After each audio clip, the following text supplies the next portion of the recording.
अब भाई allrounder media देखने वाले सारे दर्शकों ने राम राम मैं थारा हरियाणा पत्रकार मास्टर संदीप पांचाल। जैसा कि कुछ देर पहले मैं दिखाया था भाई जो बीजेपी प्रत्याशी हैं कृष्णलाल कुमार उनका स्वागत दिखाया था।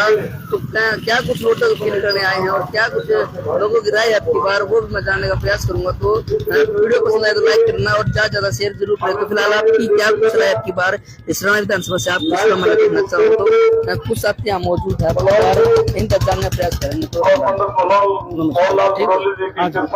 क्या कुछ प्रोग्राम ये अपने सराना से प्रत्याशी कृष्ण कुमार जी है उसका जमाल लहर हो रही है।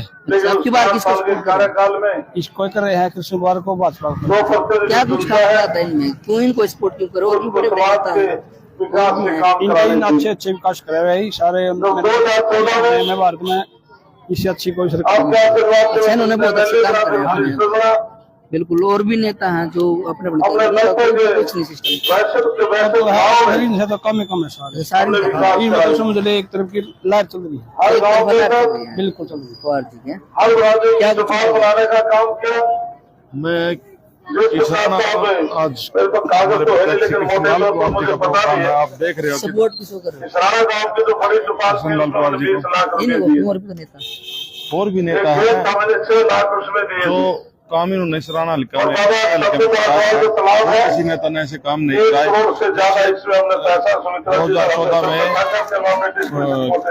मंत्री भी बने थे तो मंत्री में बहुत ही अच्छे काम हुए हैं। 2019 में इलेक्शन मिस कर गए थे फिर उसके बाद उन्होंने राज्यसभा जाने का मौका मिला। 2 साल के कार्यालय इन्होंने फिर हल्के में ग्रांट पैसे जबरदस्त काम कर रहे हैं। फिलहाल बहुत समिति को 10 लाख चौपाल के 5 लाख जो दूरी पड़ी है फिर चौपाल के 2.5 लाख 2,53,000 सब चौपाल का पूरा काम 5 लाख हमारे बाजीगर चौपाल के 3,63,000 जो दूरी पड़ी है एक दलित है उसके 3.5 लाख और 1,80,000 और हमने कम से कम 70-75 लाख रुपया मैंने अपने कार्यकाल में जो कॉलेज हाउस में दिया और उसके अलावा अब 27 करोड़ रुपया इस सराना जो गवर्नमेंट कॉलेज है नई बिल्डिंग के लिए उसका भी मंजूर करा दिया और उसका टेंडर में लग गया। पूरी बिल्डिंग नहीं बढ़ेगी 27 करोड़ के करीब पैसा वो है तो इसलिए शायद 27 करोड़ है 99% में थोड़ा बहुत ऊपर नीचे भी हो सकते हैं लेकिन उसका टेंडर भी हो चुका है। तो और 29 करोड़ है जी 29 करोड़ है जी 27 करोड़ है और 19 लाख रुपया जो हमारे बच्चों का जो खाना है उसके अंदर में भेजने का काम किया था। इसके अलावा जो भाई बलबीर वाल्मीकि भी हमारा भाई है 30 करोड़ इसको भी मिला है और 30 करोड़ में इस राणा बता दें उसका अपने कार्यकाल में कितना किया लेकिन संध्या समय है और बाबा जी समाधि के सामने मैं खड़ा हूं। कभी मैंने अपनी ग्रांट से एमपी की ग्रांट से एमएलए की ग्रांट से सीएम की ग्रांट से एक पैसा कभी रजिस्टर का थैली बदल रखा हो तो हिंदू धर्म में गौ का मांस खाया। हमने ईमानदारी से राजनीति की है ईमानदारी से राजनीति करूंगा। तो भाई पहले एमएलए तो बन गया जो आपके बीच में आता था जैसे मंच पर मैं आया अंगूठे पर ग्लेसरीन लगाकर आंखों में नहलाते आंसू आ जाते थे। सामने से लोग समझ लेते भाई इसकी पहले 2 बार चुनाव हार गया है गरीब बताता है कई बेटियां उसकी भी बेटियां हमारी है। इसलिए नकली ना सुभागने से काम नहीं चलेगा काम करने से चलेगा। 30 करोड़ का हिसाब दे क्यों पैसा कहाँ गया। इसलिए आपके पड़ोस में इस राणा नाथ मंडी में अपने घरवाले के नाम से 2 करोड़ की उसे बिलारत की दुकान ले ली। इसलिए पैसा आराम ने अपने सामने कसम खाई तो इसलिए आज नायब सैनी जी मुख्यमंत्री बने। नायब सैनी से आज कांग्रेस पार्टी 10 साल का हिसाब मांगती। नायब सैनी ने कहा कि भले आदमी हुड्डा जी मैं तो सिर्फ 56 दिन मुख्यमंत्री रहा हूं और 56 दिन में मैंने 126 घोषणाएं की है आप केवल मेरे 15 सवाल का जवाब दे दें। फिर कहा कि 10 का दे दे 5 का दे दे।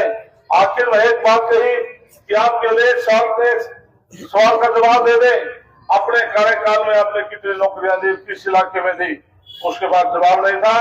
भूपेंद्र सिंह हुड्डा ने 86,000 नौकरियां 10 साल में दी और पर्ची और खर्चे के हिसाब से दी, अपने इलाके में दी। और भारतीय जनता पार्टी ने 10 साल में ये आंकड़े सरकारी 1,46,000 नौकरियां दी है और बगैर पैसे के दी। आपके गांव में भी कुछ बच्चे दूर लगे होंगे, बच्चे लग रहे हैं 112 बच्चे आपके कोई साबित कर दे, एक पैसा भी किसी को देकर कोई नौकरी लगाओ, योग्यता के आधार पर नौकरी लगे। इसलिए नायब सैनी ने हमारे किसान भाइयों के लिए बहुत सी घोषणाएं की। इस राणा गांव का जो किसान है, खेत में उसका टेबल खराब हो जाता था, बोर बैठ जाता था, तो अलग जो शिफ्ट करता था उसके जान के लाले पड़ जाते थे, अलग छोटे भत्ता पैसा लगता था। अब नायब सैनी ने फैसला किया है कि किसान का कोई पैसा नहीं लगेगा। यदि किस किसान इस राणा गांव के किसान का ट्रांसफार्मर खेत में जुड़ जाता है तो अब से 20% पैसा लिया जाता था, अब कोई पैसा नहीं लगेगा। और 31 जुलाई 2024 तक जिन किसान भाइयों की सिक्योरिटी जमा है, हम सबको कनेक्शन दे रहे हैं, बिजली के लिए कनेक्शन दे रहे हैं। इसी प्रकार से हमारा आपका किसान भाइयों का 133 करोड़ साल था जो ट्यूल के कनेक्शन में 133 करोड़ सारा किसान भाइयों का नायब सैनी जी ने माफ कर दिया। इसी प्रकार से पूरे हरियाणा प्रदेश में किसी किसान भाई की किसी डूब से, सूखे से, बीमारी से कोई किसान अपनी फसल को नहीं बेच पाया, उसको 2,000 रुपये प्रति एकड़ के हिसाब से 500 करोड़ 16 तारीख के साथ किसानों के खाते में डालने का काम। इतना ही नहीं, हमारे प्रधानमंत्री नरेंद्र मोदी जी जिन्होंने किसान सम्मान निधि एक कानून बनाकर किसान सम्मान निधि के 6,000 रुपये किसान के खाते में डालता है। 1987 में पेंशन 100 रुपया की थी, 14 डालने और कानून बनाकर की थी। नरेंद्र मोदी जी ने कानून बनाकर किसानों की 6,000 सम्मान निधि दी है, कोई तोड़ने वाला नहीं उस कानून को। आज वो पेंशन बढ़कर 3,000 हो चुकी है। आज मैनिफेस्टो भारतीय जनता पार्टी ने जारी किया, लेकिन मैंने पढ़े में तो 3 ही देखे अभी मोबाइल में। एक तो जैसे कि चेयरमैन साहब ने बताया कि हमारी जो माताएं बहनें मेरे सामने बैठी हैं, पेंशन के अलावा 2100 रुपया प्रति महीना लाडो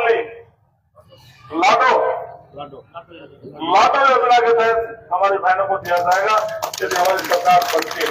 दूसरा, इस राणा गांव की कोई हमारी बेटी कॉलेज के अंदर पढ़ने जाती है, उसको हम सरकार की तरफ से बड़ी सिक्योरिटी देने का काम करेंगे। सिक्योरिटी देने का बड़ी काम करेंगे। और एक काम किया है कि गरीब आदमी 1,80,000 जिसके आईडी में है वो 5 लाख का बीमा कराकर अपना इलाज करा सकता है। दूसरा, इस राणा गांव का कोई व्यक्ति जिसकी 3 लाख आईडी है वो केवल 1,500 रुपये साल के लिए जमा करा करके अपने परिवार के लिए 5 लाख का कार्ड वो करवा सकता है। किसी की आईडी में 6 लाख है, वो 4,450 रुपये जमा करा करके वो भी 5 लाख का अपना कार्ड बनवा सकता है।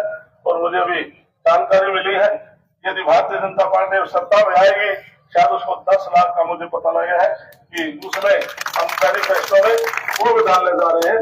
क्योंकि उस मैनिफेस्टो की हमने जो मीटिंग ली थी उसमें ओम प्रकाश धनखड़ उसके चेयरमैन है और वाइस चेयरमैन आपका बेटा किशन कुमार था और उसके 8 मेंबर थे। हमने 5-6 मीटिंग लेकर हमने सारे प्रदेश से सुझाव मंगाए थे और सारे सुझाव कलब करके हमने केंद्र को भेजे थे और इसलिए मैनिफेस्टो आज घोषणा कर दी गई है। जिसके साथ इस राणा गांव का जो गरीब आदमी है, तो एससी समाज की हमारी कोई बहन है, विधवा है, बीपीएल परिवार है, हम उसकी बेटी की शादी के लिए कांग्रेस के राज में 21,000 रुपये मिलता था कन्यादान राशि, हमने बढ़ाकर 50 की और नए शहर को बढ़ाकर 71,000 कर दिया। और कोई जनरल जाति का बैकवर्ड क्लास की कोई हमारी बहन है, बीपीएल परिवार से है और विधवा है, हम उसकी शादी के लिए भी बेटी के लिए भी 41,000 रुपये सरकार की तरफ से हम कन्यादान राशि देते हैं। राणा गांव का कोई व्यक्ति 2.5 एकड़ तक का जमींदार है और उसकी 1 लाख से इनकम कम है, हम सम्मान के तौर पर 11,000 रुपये उसकी बेटी के शादी के लिए भी हम बेचने का काम करेंगे। और दूसरा, जो सम्मानित बुजुर्ग और माताएं जिनकी उम्र 70 साल हो जाएगी, ना उसमें कोई लिखा है अरबपति करोड़पति कितना भी पैसे वाला हो, 70 साल की जब आपकी उम्र हो जाएगी, आप 5 लाख का आयुष्मान कार्ड आपको ऑटोमेटिक बन जाएगा। ये भी सरकार ने फैसला लिया। इसके हमारे सम्मानित बुजुर्गों का हम सम्मान करते हैं। हमने 12 करोड़ पूरे देश में इज्जत घर के लिए घरों में शौचालय बनाने का काम किया, 11.5 करोड़ नल से जल देने का काम किया, और हमने एलपीजी के गैस कनेक्शन देने का काम किया। इसलिए भाई और बुजुर्गों, आपसे मैं वादा करता हूं कि ईमानदारी से राजनीति की है, ईमानदारी से राजनीति करूंगा और 5 साल आपकी मैं सेवा करूंगा यदि आपका आशीर्वाद मुझे प्राप्त हुआ। जैसे कि प्रधान जी ने बताया, आज मैं 61वें गांव में हूँ। एक गांव मेरा बकाया संजन खड़ा रहता है, जिस भी गांव के अंदर मैं गया हूँ, आज मैं ग्वालदा गांव में गया था, कम से कम 150 मोटर हमारे ट्रैक्टर थे किसान भाइयों के, 1000 वहां पर महिलाएं बैठी थी, पुरुष अलग बैठे थे, और गाड़ियां मोटरसाइकिल का काफिला था। इसलिए उस भाई को कहता हूँ, कम से कम अपने घर को ही ठीक रख। जो व्यक्ति अपने गांव में ही बढ़ाकर नहीं रख सकता, तो बाहर क्या बढ़ाकर रखेगा। इसलिए साथियों, निश्चित तौर से पहली बार जो पार्लियामेंट का चुनाव था, उसको हमने उसके वार्ड के अंदर हराया और उसके बूथ के अंदर भी हराया। इसलिए अभी भी उसका वार्ड भी हारेगा, बूथ भी हारेगा, गांव से भी हारेगा।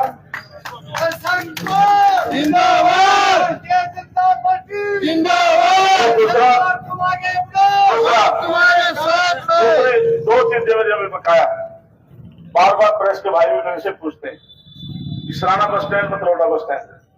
मैं ट्रांसपोर्ट मिनिस्टर था, ईमानदारी से कहता हूँ, आज भी वो सैंक्शन है, लेकिन जब जगह ना मिलने की वजह से मतलौडा इसराना बस स्टैंड नहीं बने थे।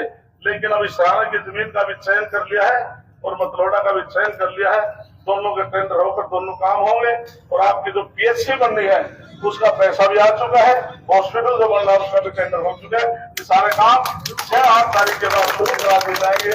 आप सबने आप पुलिस का 27 करोड़ का है, 27 करोड़ का हमने सैंक्शन कराए थे, इसलिए आपने मेरी बात सुनी। आपका बहुत बहुत धन्यवाद।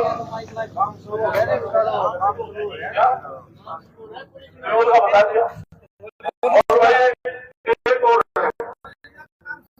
कोई इसराना गांव का कोई व्यक्ति घर के ऊपर मेरे घर के सामने है सोलर लगवाना चाहेगा 2 किलोवाट, उसमें कांग्रेस हम 300 यूनिट देगा, अपना हम जीरो करेंगे, खाली करेंगे। 1,10,000 की कीमत रहेगी सोलर की 2 किलोवाट। 50,000 तो देगा केंद्र और 60,000 देगी नायब शहरी सरकार। तो हम आपको देने जा रहे हैं, तो आप सभी उसको लगवाइए। और 3 किलोवाट तक का कोई लगवाएगा तो 78,000 उसको सब्सिडी देंगे। तो ये सारी चीज है। तो जो नंबर कह रहे थे, नंबर मेरा करोड़ों लोगों को है, मेरे तो शुरू से आखिर तक एक ही नंबर है, 58,969 दूसरा नंबर ही नहीं अपने। तो इसलिए से आप सबने मेरी बात सुनी और अलग अलग समाज से मेरे सर पर जो पगड़ी बांधी है, मैं आपको विश्वास दिलाता हूँ, बाबा जी के सामने आपकी सम्मानित पगड़ी का मान बढ़ाने काम करूंगा, आपके सम्मानित पगड़ी को झुकने नहीं दूंगा। आप सबका बहुत बहुत धन्यवाद।